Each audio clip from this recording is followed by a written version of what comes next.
Right. What's going on? What's going on? Probably take that YouTube link and let me see if I can grab the YouTube link real quick myself. But how you feeling though? Everything good with you? Yeah, everything good. Can't complain.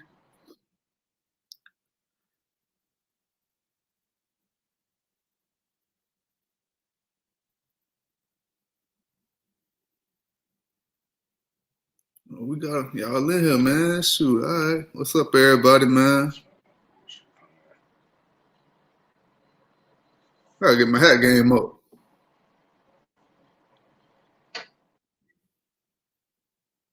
Man, it's just me right now. I ain't gonna lie, the lighting. Y'all usually be killing me with the lighting. I got my lighting right. Yeah, we good. All right, here we go. Now I'm good. Now I can hear you. All right, let me post this up real quick on Facebook. Tell people they can follow the pod here.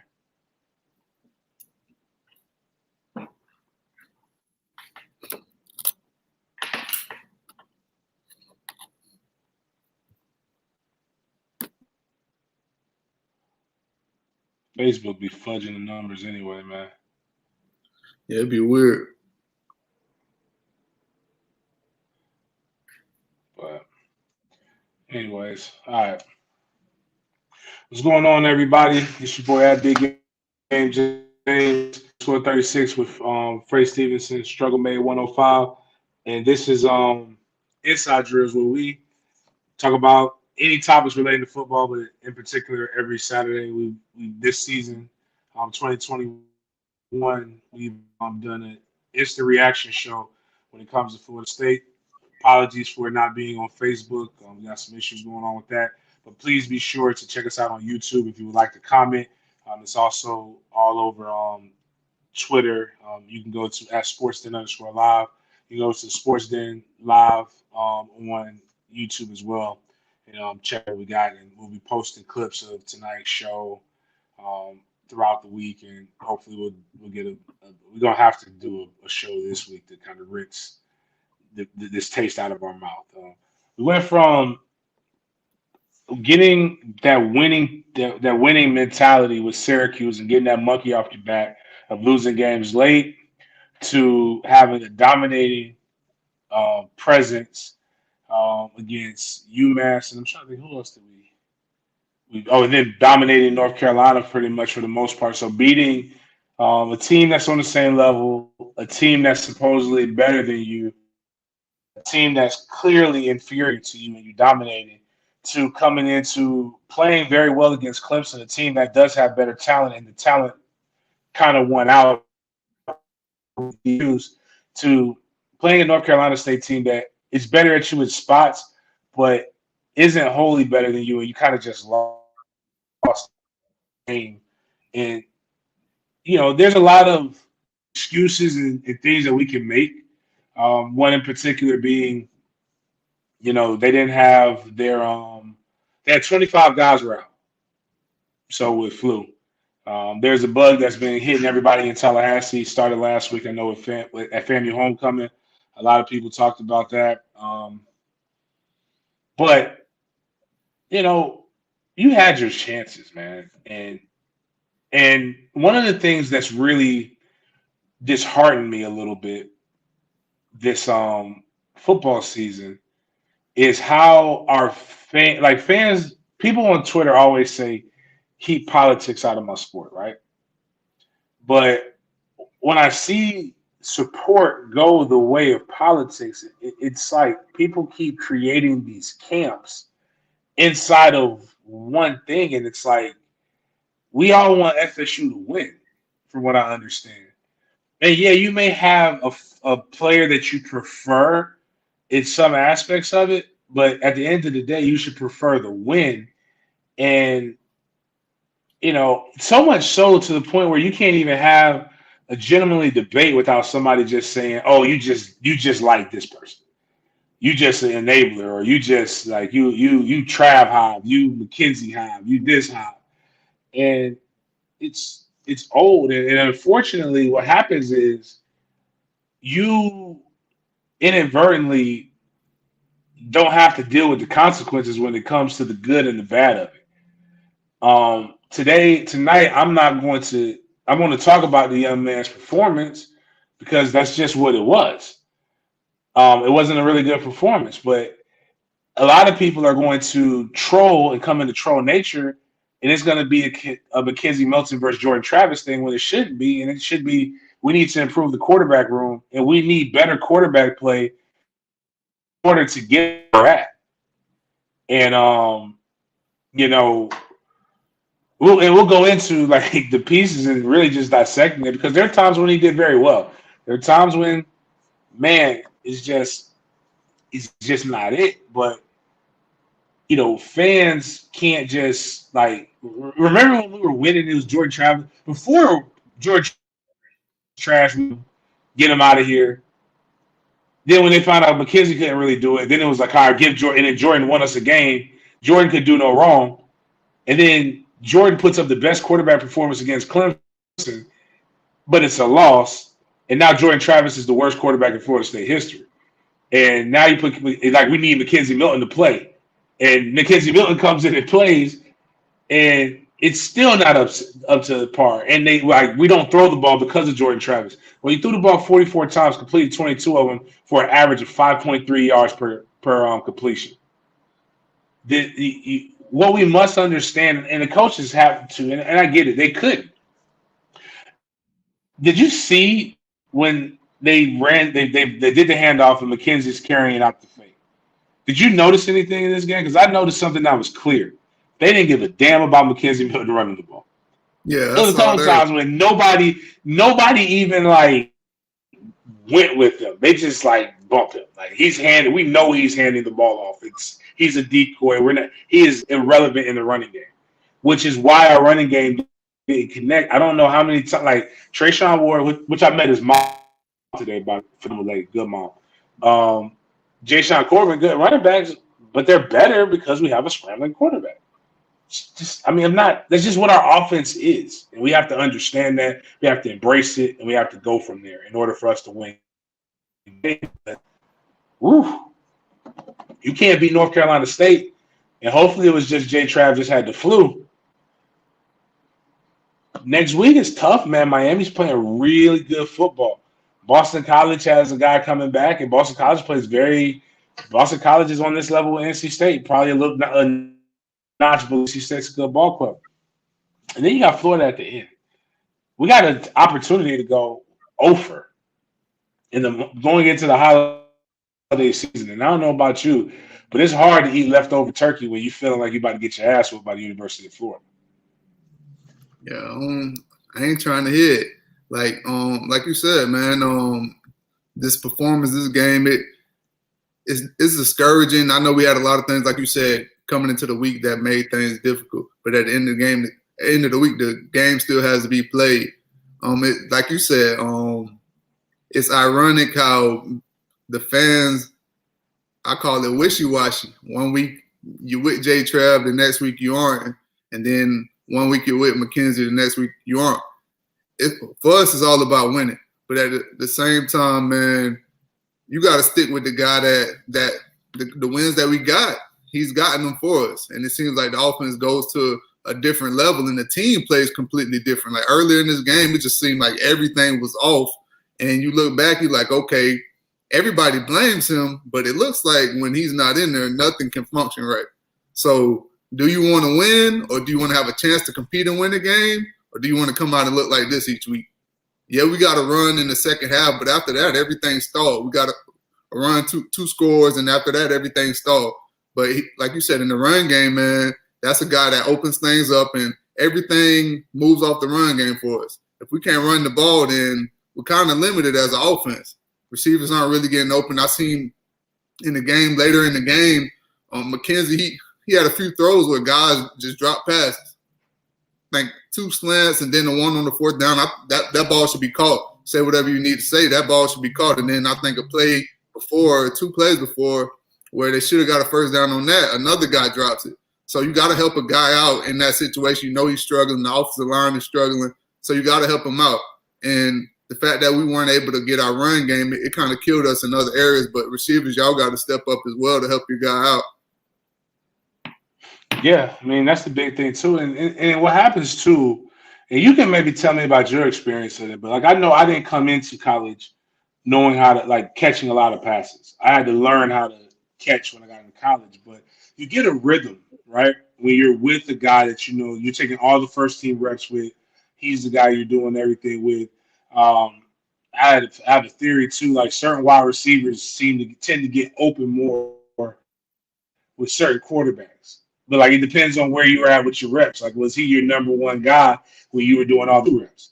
A perfect example is when Wyatt Sexton took over the job from Chris Ricks. Chauncey Stovall got a lot more of the passes than Crefonzo Thorpe, and it was because Chauncey Stovall is who Wyatt Sexton had been working with a lot more when he was getting his reps. But like you're talking about release with arm.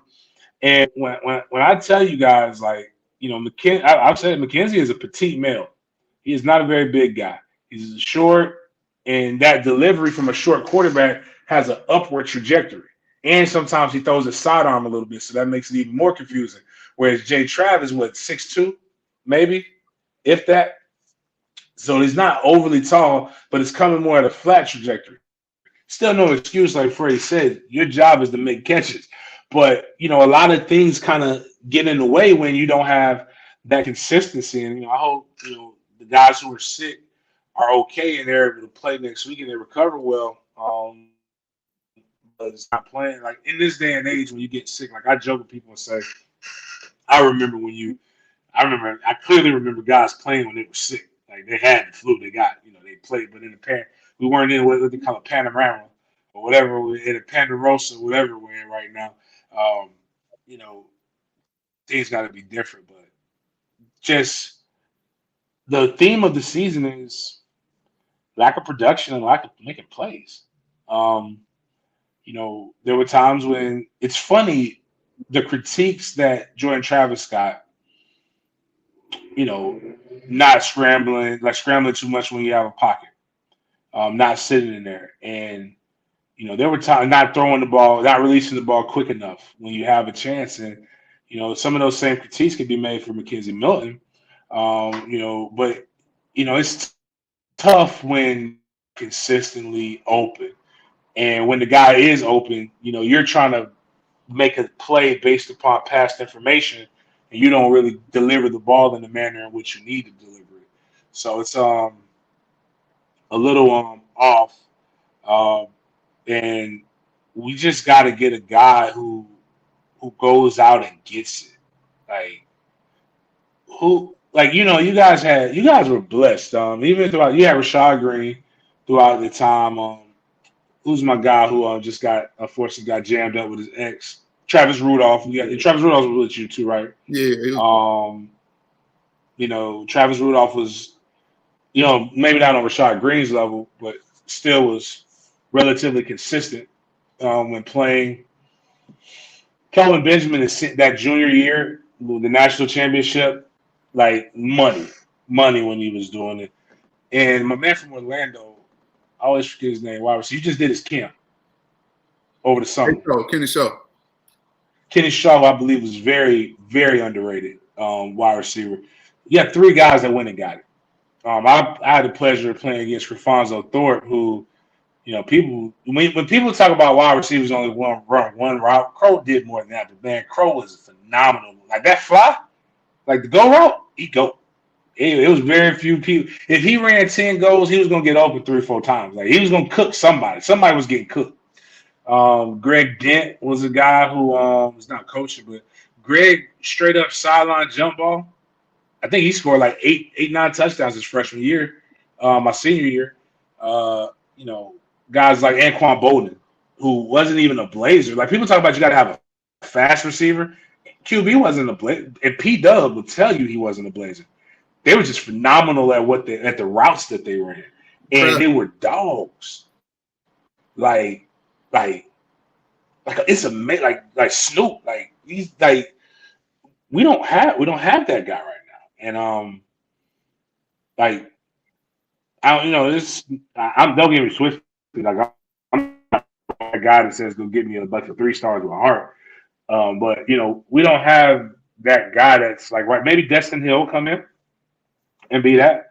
I thought Parchment was going to be that. I thought we had a couple other guys that would be that. But right now, again, people can take it however they want to take it, but the stats show that we don't currently have that guy on the roster to match what we have in other places. So that makes it even more difficult. But we got a quarterback with one leg. That ain't helping either. Early in the game too, it seemed like he was very off. Like when he was throwing the routes to the sideline, he was like it was carrying all the way over to the sideline. But the first half was really terrible outside of the defense. I think Coach, I've said it over and over again. For as much crap as everybody gives Coach Fuller, him and the defensive coaches, for the most part, have been coaching their ass off. Guys are in position to make plays. It's just whether they're gonna make the play or not. Offensively, I'm not 100% certain that we've been even in position to make plays consistently. Even the one touchdown, the second touchdown, the second touchdown was all improvisation. I'm getting tongue twisted on that. All improv. How about that?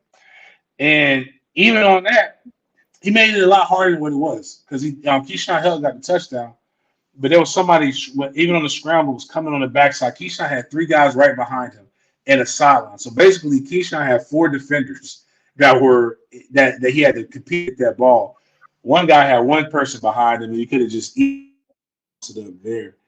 So I don't I don't have no answers, man. It just seemed like early on in the game he was off. He wasn't comfortable. I would see like later in the game he seemed more comfortable just even taking off the scramble. Earlier in the game he was stopped like diving short of the first down, and then as the game went on, I think he started to get a little bit more confidence, even just scrambling with the ball in his hands. But early on he just couldn't get in the rhythm as a passer, and I think he started getting in his head because I've seen like 3 or 4 plays where he missed guys wide open. I don't know where his eyes were at, but in the second half, he came out, he got the rhythm. I don't know if they changed things around or noticed some things in the first half, but in the second half, he seemed more comfortable, and that's where we were able to get a little run going. One thing I will do is give Coach Norvell a lot of props for the aggressive nature in which he started the second half. I think that first touchdown is all attributed to the momentum they got for catching everybody off guard with the onside kick. And they picked that up, and it's people don't realize those aren't as easy to get as you think. But they went and recovered the onside kick and were pushing and really pushed the pace. That's something that I did notice is that McKenzie did do better when the pace was pushed. When they slowed it down, it seemed like maybe he was thinking too much, but he did push. When he was pushing, it just seemed like everybody performed better, the offensive line and the defensive line. And what's sad is that NC State had injuries from after the Miami game.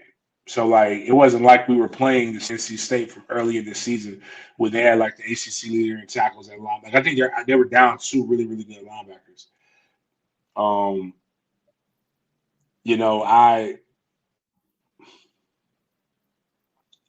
I just can't understand, especially when it was 21-14, we went for it on 4th down. Your defense has been playing well. Defensive line that was eating. Make North Carolina State have to cover the entire width of the field. And I don't know why. But, anyways,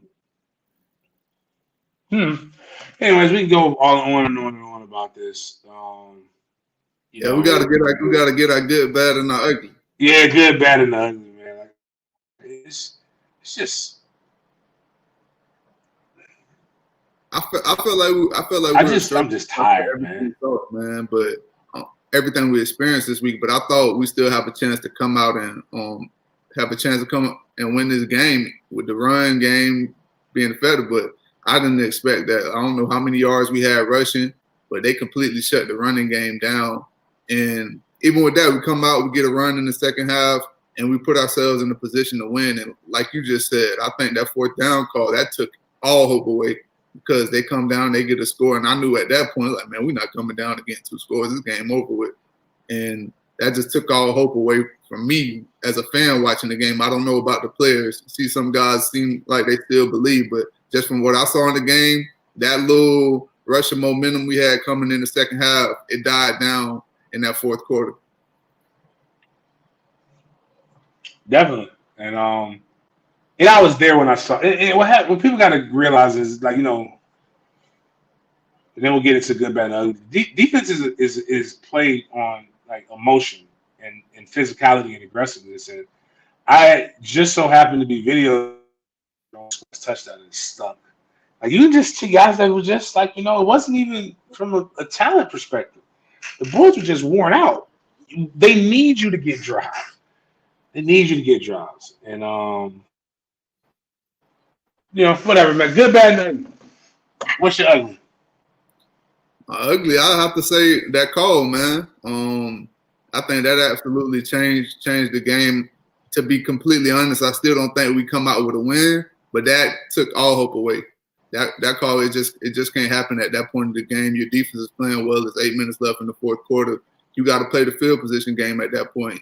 You've been on the bad side of it most of the game, so you got to try to flip the field a little bit and give your defense a chance to get a stop, maybe a 3 and out, and then you finally get the ball back with some great field position. That's my thoughts on that.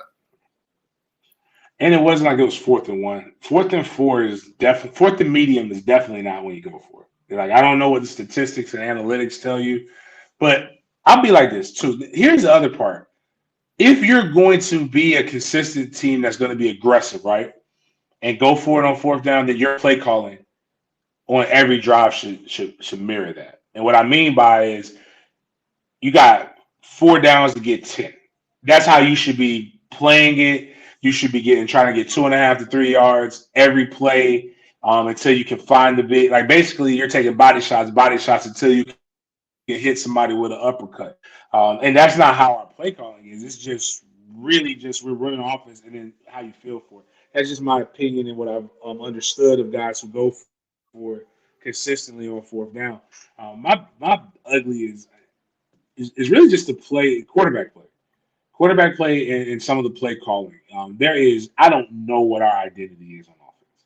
I had an idea what it was on our 3-game run. I don't know what our identity is.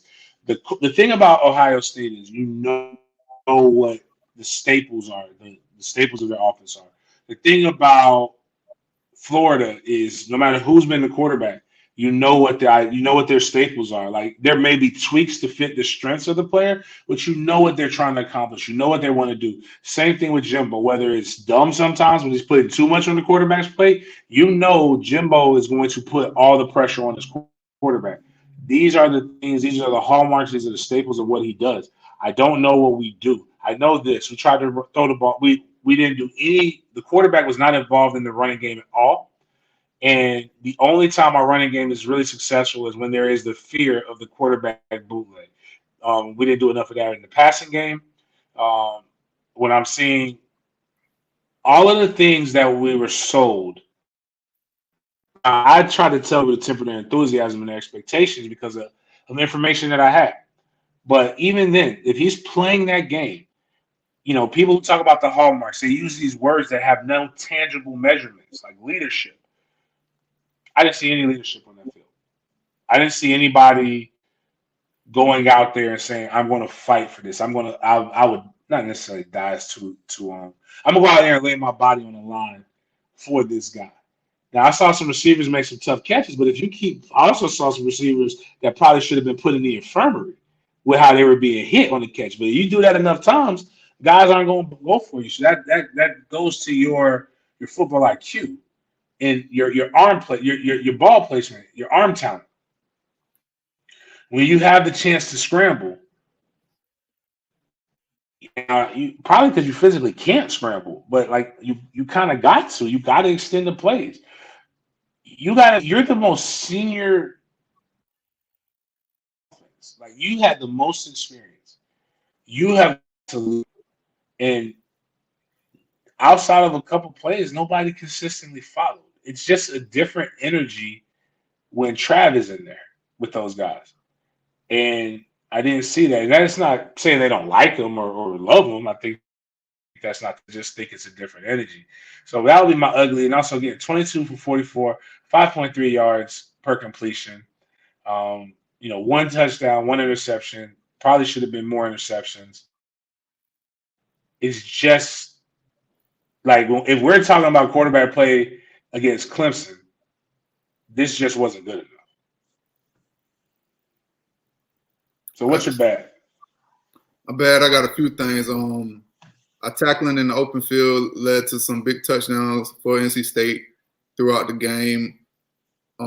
Then I got quarterback play and just the offensive rhythm, man. Everything was just off. And then, like you just attested to, it just seemed like everybody was looking around instead of stepping up and saying, "I'm gonna make a play." It's like, man, what are we gonna do? Instead of you had nobody hungry, no dogs out there, and the drops, everything. You got a quarterback that's coming in, like you said, he's struggling. You got to make these catches. Everybody, these guys that are not used to being in these moments. And to be honest, I got a question if they want, like I say all the time, you live for these big time moments. All right, we need a drive to tie this game up so we can go to overtime and have a chance to win this game later in the fourth. But then you got some guys that seem like they shy away from these moments. The moment's the biggest, you get a drop. Then you don't hear from the guy the rest of the game. So are these guys scared of the moment? We live for the moment. Like, coach, listen, we on the sideline. Coach, give me the ball. I want the rock. So these are the moments you got to live for. You got a quarterback that's struggling. Like, go over to him, talk to him like, man, give me the ball. I'm going to make sure we win this game. I don't know if anybody's doing that. And that's just the energy I've seen on the field. I agree with you on that, man. Yeah, that would be again, my bad would be when you get to I remember one of the buzzwords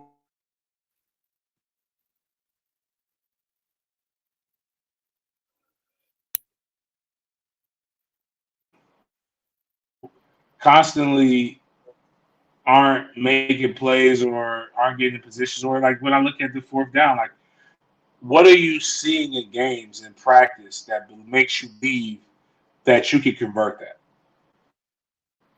Like I didn't see any. So I have to say bad is just the situations that sometimes that the coaches put them in. Being aggressive where it's not truly warranted when the game is still there. So that would be my bad. So let's leave the people with some hope, man. If there is some, got any good? I mean, we did have a little run in the second half. They come out, they get the onside kick. We had a run and put ourselves in position to win this game. Defense got a few stops. That's the good I can pull away from this game because the first half there wasn't really much of it. Then the game kind of stalled out in the rest of the second half. But that little run we had in the second half got fans excited about the game. It looked like we're gonna have opportunity to come back and win the game. So that's my good. Agreed, man. One of the worst things is getting blown. This is a team that blew you out basically last year. And anytime you can watch 4 quarters of football, that's always a positive. But it could have got ugly early. But the guys fought. They were resilient. But that's the minimum. I'm not going to keep every week saying good job for not quitting. Like, that's the minimum requirement.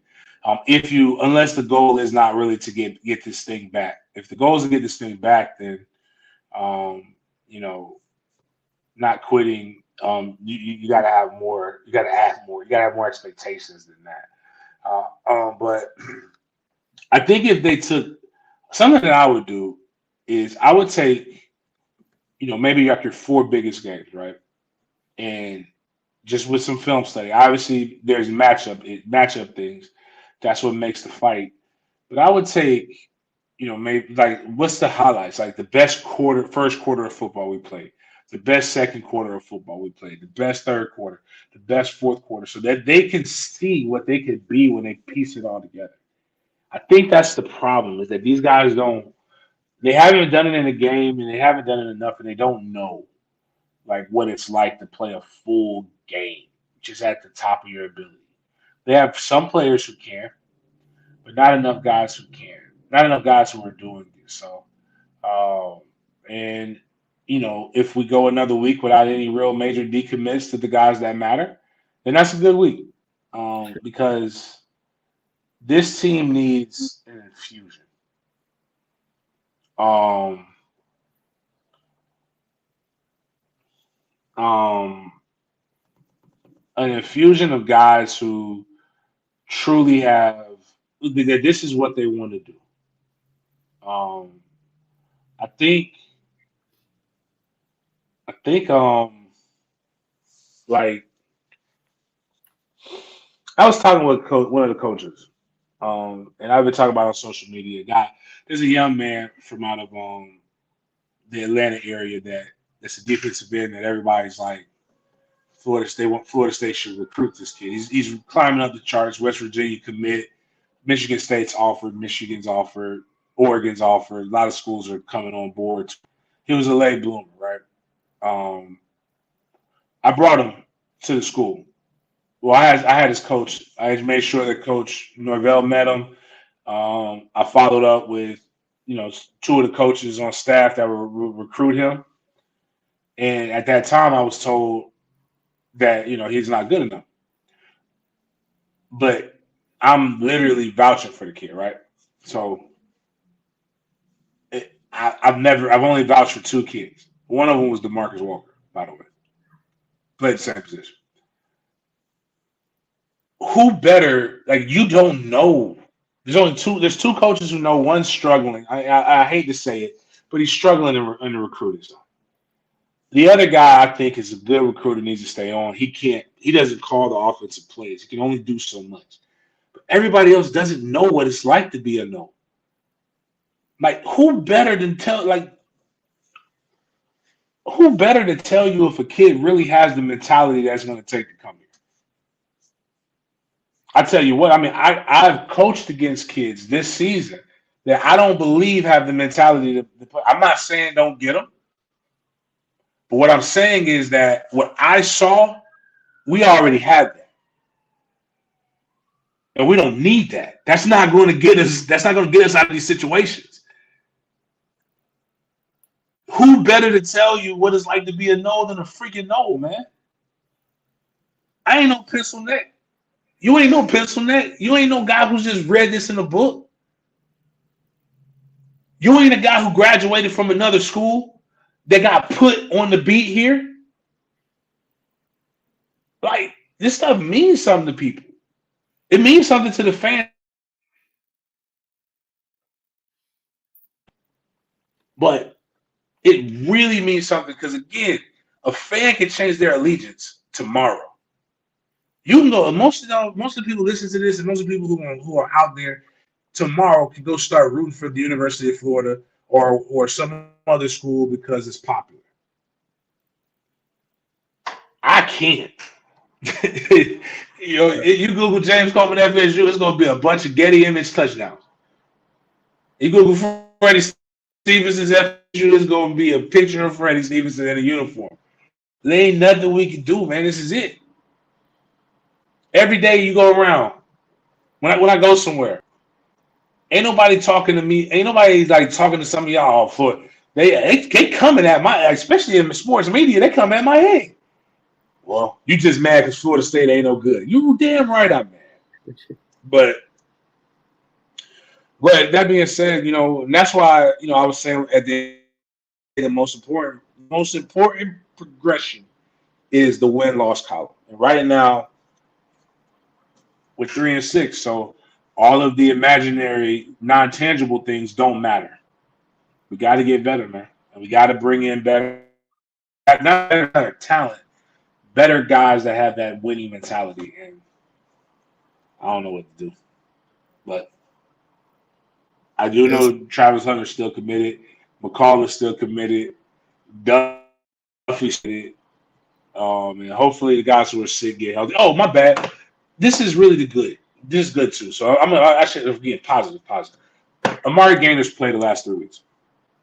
I didn't even say Syracuse. That's what Amari Gainer is balled out, man. Amari Gainer's been playing very, very well. Shout out to Amari.